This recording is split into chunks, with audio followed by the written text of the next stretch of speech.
Welcome back to Just for Funds. My name is Kristian D'Agastino. I'm the Senior Director of ETFs at Nasdaq. Joining me today is Marc Saurborn. He's the CEO of Dividend Assets Capital. Marc, thanks for being here today. Thank you very much. Okay, so tell us about the 3D Dividend Growth ETF. The ticker is DVGR. We spent a lot of time thinking about that dividend growth, obviously.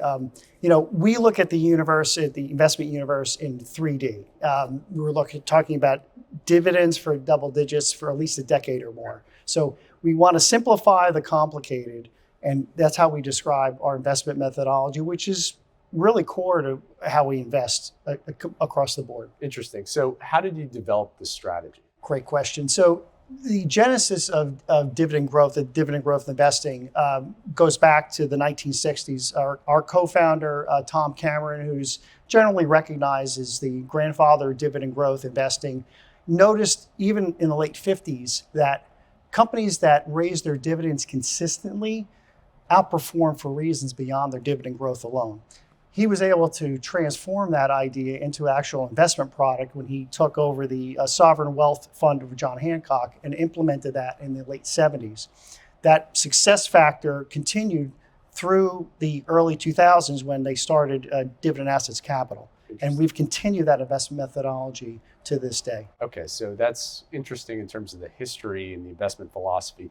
How does that investment philosophy translate to the day-to-day management of the strategy? One of the issues that we have is trying to find the companies that actually have consistently raised those dividends. You would think that that would be something that's quite simple. It's actually much more nuanced and complex than that. So we screen the entire universe of U.S. listed securities, between 8,000 and 10,000 listed securities, down to a core portfolio of 150 to 180 different companies that have consistently raised their dividends over the past 10 years.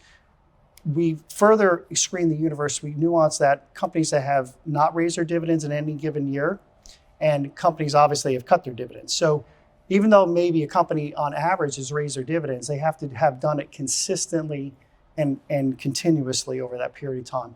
In fact, most of the companies in our universe have been dividend growers for more than 10 years, some over multiple decades. Okay, so let's talk about decades and let's talk about consistency. So the firm was founded in 2004.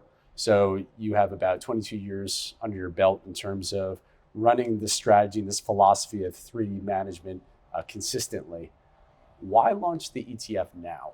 Prior to the ETF, we were exclusively managing money for high net worth individuals as well as SMAs for other advisors.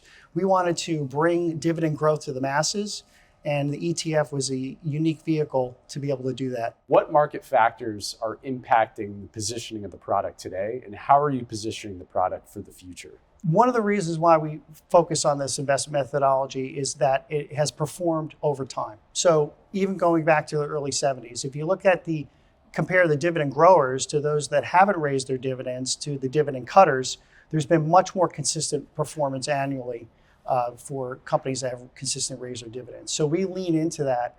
The past is not prologue, but by ensuring that our companies have consistently and will consistently raise those dividends is a primary quality factor that we focus on.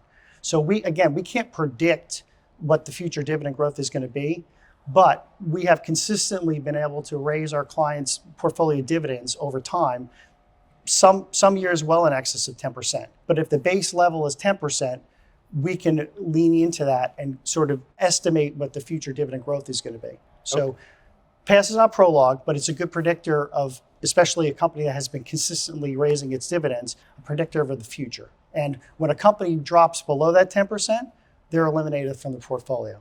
Got it. Okay. Well, we'll keep a close eye on DVGR. So, Marc, thanks for being here today. Yeah, thank you. Again, Marc Saurborn, he is the CEO of Dividend Assets Capital.